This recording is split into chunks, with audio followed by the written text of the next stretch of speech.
머리로 아는 믿음과 가슴으로 사랑하는 믿음, 그 거대한 간극에 대하여 안녕하세요. 지혜의 숲을 거닐며 삶의 깊이를 더하는 시간입니다. 오늘 우리는 신앙의 여정에서 누구나 한 번쯤 마주하게 되는 아주 근본적인 질문 앞에 서게 될 것입니다. 그것은 바로 하나님을 안다고 말하는 것과 진정으로 하나님을 사랑하는 것 사이에 존재하는 깊고도 거대한 차이에 대한 이야기입니다. 오늘의 이야기가 여러분의 마음에 깊은 울림을 준다면 이 은혜로운 메시지를 소중한 이들과 함께 나누어 주십시오. 지혜의 숲 채널을 구독하시면 이처럼 삶을 돌아보게 하는 귀한 이야기들을 놓치지 않고 만나보실 수 있습니다. 여러분의 나눔과 관심이 더 큰 은혜의 물결을 만드는 시작이 될 것입니다. 주님의 이름으로 여러분 모두를 축복합니다. 오늘 이야기는 한 목회자의 가슴 벅찬 고백으로 시작됩니다. 그날 예배는 시작부터 무언가 특별했습니다. 마치 하나님께서 오늘 전해질 말씀을 위해 모든 순서를 정교하게 엮어 놓으신 듯한 느낌이었습니다.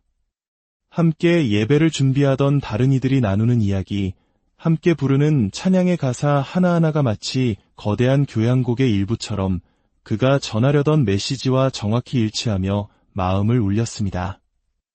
특히 한 자매님의 간증은 그의 마음을 깊이 파고들었습니다. 우리는 많은 것을 알고 유창하게 말할 수 있습니다. 하지만 그분을 진정으로 사랑하고 인격적으로 아는 것은 전혀 다른 차원의 이야기입니다. 이 말은 단순히 머리로 아는 지식과 가슴으로 체험하는 사랑의 본질적인 차이를 꿰뚫는 말이었습니다. 세상에는 신학 시험을 본다면 누구보다 높은 점수를 받을 수 있는 사람들이 있습니다. 성경 지식을 겨룬다면 우리를 압도할 수도 있겠죠. 하지만 신앙은 지식의 경연이 아닙니다. 그것은 하나님과의 깊고 살아있는 관계, 그 자체이기 때문입니다. 이 생각은 지난 주말 그가 겪었던 특별한 경험과 맞물려 더욱 선명해졌습니다. 그는 오래전 자신이 10대 시절에 참석했던 한 캠프 장소를 다시 찾게 되었습니다. 놀랍게도 그곳에서는 그의 사랑하는 두 딸이 수백 명의 사람들 앞에서 찬양을 인도하고 있었고 아내는 말씀을 전하고 있었습니다. 그는 홀로 강당 2층에 숨듯이 앉아 그 광경을 바라보았습니다. 그리고 그 순간 걷잡을 수 없는 눈물이 쏟아지기 시작했습니다. 마치 어린아이처럼 엉엉 울고 말았습니다. 그 눈물의 이유는 바로 시간과 기억, 그리고 그 모든 것을 아우르는 하나님의 신실하심 때문이었습니다. 무려 35년 전의 일이었습니다. 14살, 15살의 어리고 무엇을 해야 할지 몰랐던 소년이 바로 그 자리에 앉아 있었습니다. 35년이라는 세월은 한 세대가 바뀌고 강산도 변하는 시간입니다. 모든 것이 불확실했던 그 시절, 그는 바로 그 강당에서 난생 처음으로 진심을 다해 하나님을 예배하는 법을 배웠습니다. 17살이 되던 해 같은 장소에서 남은 모든 생을 주님을 위해 바치기로 결단할 분이 있습니까? 라는 물음에 용기를 내어 앞으로 나아갔던 기억이 생생했습니다. 이것이 내 삶의 길이구나 막연하지만 강렬했던 그날의 다짐이 떠올랐습니다. 그런데 35년이 흐른 지금 바로 그 자리에서 자신의 딸들이 다른 영혼들을 이끌며 찬양하고 아내가 말씀을 전하고 있는 것입니다. 그는 흐르는 눈물을 주체하지 못하며 속으로 외쳤습니다. 하나님, 이토록 놀라운 그림을 그릴 수 있는 분은 당신밖에 없습니다. 이것은 인간의 계획으로 결코 이룰 수 없는 일입니다. 제가 어떻게 제 인생을 이렇게 아름답게 빚을 수 있었겠습니까? 하나님, 어찌하여 제게 이토록 선하십니까? 어찌하여 당신께서 저를 처음 만나주셨던 바로 그곳에서 제 아이들이 다른 이들을 당신께로 인도하게 하십니까? 그는 35년 전 새벽 6시면 친구들이 모두 잠든 오두막을 몰래 빠져나와 차가운 호숫가를 거닐며 홀로 하나님과 교제하던 소년 시절의 자신을 기억했습니다. 하나님을 믿는다고는 했지만 어느 날 문득 깨달음이 찾아왔습니다. 그는 자신의 신앙을 지도해주던 분에게 이렇게 고백했습니다. 이제는 알겠습니다. 저는 하나님을 그냥 믿는 것이 아니라 사랑합니다. 어떻게 설명해야 할지 모르겠지만 이전까지는 이 성경의 진리들과 예수님이 누구신지를 머리로 믿었다면 오늘 아침 눈을 떴을 때는 그분을 향한 사랑의 감정이 온 마음을 채우는 것을 느꼈습니다. 십자가에서 그분이 하신 일을 묵상하는데 처음으로 그분을 사랑한다는 것이 무엇인지 알 것 같았습니다. 그리고 35년이 지난 지금 같은 호숫가에서 그는 다시 한번 고백했습니다. 하나님, 저는 여전히 당신을 사랑합니다. 아니, 그때보다 당신을 더욱 깊이 사랑합니다. 당신의 신실하심은 정말 믿을 수 없을 정도입니다. 제 삶이 이렇게 인도될 줄, 이토록 귀한 사람들과 관계 맺으며 이 자리에 서게 될 줄 상상도 못했습니다. 오늘 이 자리에 모인 우리 모두가 함께 예배하는 이 작은 순간조차 하나님의 완벽한 계획 아래 있음을 느끼며 그는 깊은 감사에 잠겼습니다. 그날 언덕을 오르며 그는 혼자가 아니었습니다. 마치 예수님께서 바로 곁에서 함께 걷고 계심을 느꼈습니다. 단 한 번도 나를 홀로 두지 않으셨네라는 찬양의 가사처럼 그가 주님을 따르기로 결단한 그 순간부터 단 한 번도 혼자였던 적은 없었습니다. 이야기를 나누는 이유는 여기 계신 젊은 분들 때문입니다. 여러분이 10대 시절에 내리는 신앙의 결단이 앞으로 35년 후 어떤 놀라운 열매를 맺게 될지 아무도 상상할 수 없습니다. 시편 37편은 이렇게 노래합니다. 내가 어려서부터 늙기까지 의인이 버림을 당하거나 그의 자손이 걸식함을 보지 못하였도다. 이 말씀처럼 어린 시절 주님과 함께 걷기 시작한 그 길이 세월이 흘러 돌아보니 얼마나 신실하게 인도되었는지를 온몸으로 증거하고 있는 것입니다. 하지만 이 감격스러운 고백과 함께 오늘 그의 마음 한편에는 깊은 우려가 자리 잡고 있었습니다. 바로 이 자리에 계신 분들 중에도 하나님을 믿는다고 말하지만 진정으로 사랑하지는 않는 분들이 있을지 모른다는 안타까움이었습니다. 이것은 입술로는 주를 공경하지만 마음은 멀리 떠나 있는 상태를 말합니다. 만약 신학시험지가 주어진다면 예수님은 하나님의 아들이십니까? 라는 질문에 참이라고 답할 것입니다. 그분이 십자가에서 죽으셨습니까? 구원은 그분을 통해 얻습니까? 모든 질문에 참이라고 망설임 없이 답할 것입니다. 그러나 당신은 그분을 사랑하십니까? 라는 질문이 던져진다면 혹시 너무나 쉽게 습관적으로 참이라고 대답하고 있지는 않습니까? 야고보서 2장 19절은 우리에게 충격적인 사실을 알려줍니다.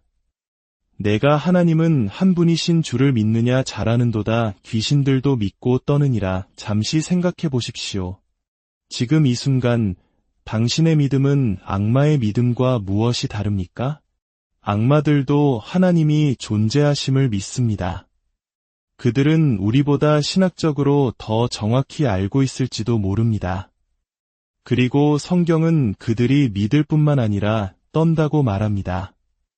시편 111편 10절은 여호와를 경외함이 지혜의 근본이라 라고 말씀합니다. 최소한 악마들은 그분을 두려워할 줄 압니다. 그분의 이름을 들었을 때 전율합니다. 혹시 우리 중에는 하나님에 대해 알고 믿는다고는 하지만 그분을 경외하는 마음조차 없는 사람은 없습니까? 그렇다면 우리는 지혜의 시작점에도 이르지 못한 것입니다. 악마들보다도 못한 수준에 머물러 있는 것입니다. 하나님을 알고 그분을 두려워할 줄 안다면 이제 최소한 악마들과 같은 수준에는 도달한 것입니다. 하지만 거기서 멈춰서는 안 됩니다. 우리에게는 그 이상이 있습니다. 우리는 그분을 사랑합니다. 그분은 우리의 전부가 되십니다. 이 자리에 계신 99%는 하나님을 믿는다고, 심지어 그분을 경외하고 사랑한다고 말할 것입니다. 그러나 저는 묻고 싶습니다. 그것이 정말 당신의 마음 깊은 곳에서 우러나오는 고백입니까? 아니면 그저 입술의 고백일 뿐입니까? 하나님께서도 당신의 고백에 동의하실까요? 과거에 한 여성을 만났을 때의 일화가 떠오릅니다. 저는 그녀에게 사랑한다고 고백하기로 마음먹고 완벽한 데이트를 계획했습니다. 그리고 마침내 그녀의 집 문 앞에서 준비했던 대로 고백했습니다. 사랑해. 그러자 그녀는 웃음을 터뜨렸습니다. 나를 사랑한다고? 나를 사랑한다면서 어젯밤에는 왜 다른 여자를 만났어? 그녀는 사랑의 의미에 대해 따끔하게 일깨워 주었습니다. 누군가를 사랑한다는 건 자신의 욕망보다 그 사람을 우선하는 거야. 자기 자신보다 그 사람을 더 아끼는 거라고. 그런데 내가 나를 사랑한다고? 그녀의 말은 옳았습니다. 저는 그녀를 사랑한 것이 아니었습니다. 그저 좋은 감정을 가지고 있었을 뿐입니다. 저는 때때로 우리가 하나님께 드리는 사랑 고백도 이와 같지 않을까 두렵습니다. 예배 때마다 노래와 기도로 주님 사랑해요 라고 수없이 외치지만 하나님께서는 어쩌면 이렇게 반문하실지 모릅니다. 나를 사랑한다고? 너는 지난 한 주 동안 나와 단 한 번도 깊이 대화하지 않았잖니. 나는 내가 다른 것들, 다른 사람들을 위해 얼마나 많은 시간을 쓰는지 보고 있단다. 내가 얼마나 많은 것을 갈망하는지 알고 있단다. 그런데 나를 사랑한다고? 그래서 예수님은 말씀하셨습니다. 너희가 나를 사랑하면 나의 계명을 지키리라. 요한일서는 하나님을 아노라 하고 그의 계명을 지키지 아니하는 자는 거짓말하는 자요, 진리가 그 속에 있지 아니하되라고 단호하게 말합니다. 우리의 말이 값싸게 되지 않기를 바랍니다. 우리의 사랑 고백이 행동으로 증명되기를 바랍니다. 사람들이 당신의 삶을 보며 저 사람은 정말 하나님을 경외하고 사랑하는구나라고 느낄 수 있어야 합니다. 이러한 사랑은 우리가 만들어낼 수 있는 것이 아닙니다. 그래서 우리는 기도합니다. 창조주 하나님을 한번 생각해 보십시오. 오늘처럼 땀이 비 오듯 흐르는 더운 날, 우리는 불평하기 쉽습니다. 하지만 우리가 밟고 있는 이 지구로부터 태양까지의 거리가 약 1억 5천만 킬로미터라는 사실을 아십니까? 만약 이 거리가 조금이라도 가까웠다면 우리는 모두 타버렸을 것이고 조금이라도 멀었다면 얼어붙었을 것입니다. 이 절묘한 거리에서 우리를 향해 빛과 열을 보내는 저 거대한 불덩어리를 보며 우리는 불평 대신 경배해야 합니다. 이 모든 것을 설계하신 창조주의 위대함 앞에 우리는 숙연해질 수밖에 없습니다. 그분은 우리를 그분의 영광을 위해 창조하셨지만 우리는 그분을 잊고 반역하며 우리 자신의 뜻대로 살아왔습니다. 성경이 말하는 가장 큰 계명은 그분을 믿는 것에서 그치지 않고 마음과 뜻과 힘을 다하여 그분을 사랑하는 것입니다. 우리는 모두 죄인입니다. 아무도 모르는 은밀한 죄까지도 하나님은 모두 알고 계십니다. 우리는 그분의 진노를 받아 마땅하지만 하나님은 우리를 향한 사랑을 십자가를 통해 보여주셨습니다. 아무 죄 없으신 그분의 아들 예수 그리스도를 우리 대신 내어주심으로 사랑을 확증하셨습니다. 우리가 그분을 사랑하는 것이 아니라 그분이 먼저 우리를 사랑하셨습니다. 요한계시록 3장에서 주님은 이렇게 말씀하십니다. 내가 내 행위를 아노니 내가 차지도 아니하고 뜨겁지도 아니하도다. 내가 이같이 미지근하여 뜨겁지도 아니하고 차지도 아니하니 내 입에서 너를 토하여 버리리라. 주님은 미지근한 신앙을 원치 않으십니다. 뜨겁든지 차갑든지 하라고 말씀하십니다. 그러면서 동시에 놀라운 초청을 하십니다. 볼지어다 내가 문 밖에 서서 두드리노니 누구든지 내 음성을 듣고 문을 열면 내가 그에게로 들어가 그와 더불어 먹고 그는 나와 더불어 먹으리라. 이것은 단순한 사실에 대한 믿음을 넘어선 깊고 인격적인 교제로의 초대입니다. 하나님께서는 우리를 위해 거대한 잔치상을 차려놓으셨습니다. 마치 우리네 명절에 어머니가 자식들을 위해 밤새 정성껏 차려주신 진수성찬처럼 말입니다. 그런데 만약 우리가 그 잔치상에 와서 닭다리 하나만 집어들고 바빠서 이만 가볼게요 라고 말한다면 그것이 얼마나 무례하고 마음 아픈 일이겠습니까? 많은 경우 우리는 하나님과의 관계에서 바로 그런 행동을 하고 있습니다. 그분은 자신의 아들을 내어주시기까지 하며 우리와 함께 먹고 마시는 깊은 교제를 원하시는데 우리는 주일에 교회에 와서 잠깐 예배드리는 것으로 의무를 다했다고 생각합니다. 아침에 잠깐 기도하는 것으로 만족합니다. 하나님께서 차려주신 풍성한 잔치상에 앉아 그분과 깊이 교제하며 하나님, 이 모든 것을 저를 위해 준비해 주셨군요. 당신을 사랑합니다. 사랑합니다. 사랑합니다. 라고 고백하는 삶. 이것이 바로 우리가 추구해야 할 신앙의 모습입니다. 이것은 인간의 노력으로 되는 것이 아닙니다. 설교를 듣거나 감동적인 찬양을 부른다고 해서 저절로 생기는 감정이 아닙니다. 이것은 당신의 마음 안에서 일어나야 하는 기적입니다. 성령님께서 당신의 마음을 만져주셔야만 가능한 일입니다. 평생 교회를 다녔지만 이제야 알겠습니다. 내가 주님을 사랑한다는 것을요. 그분을 위해 무엇이든 할 수 있습니다. 라고 고백하는 그 순간 그 기적이 당신의 삶에 일어나기를 기도합니다. 어떤 분들은 이미 이 사랑을 경험하고 고개를 끄덕이고 있을 것입니다. 또 어떤 분들은 아직 그 의미를 온전히 깨닫지 못하고 있을 수도 있습니다. 괜찮습니다. 중요한 것은 갈망하는 마음입니다. 만약 당신의 마음이 아직 그 사랑을 알지 못한다면 이렇게 기도해 보십시오.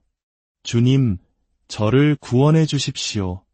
저는 당신에 대해 머리로는 알고 있지만 가슴으로는 아직 사랑하지 못하고 있습니다.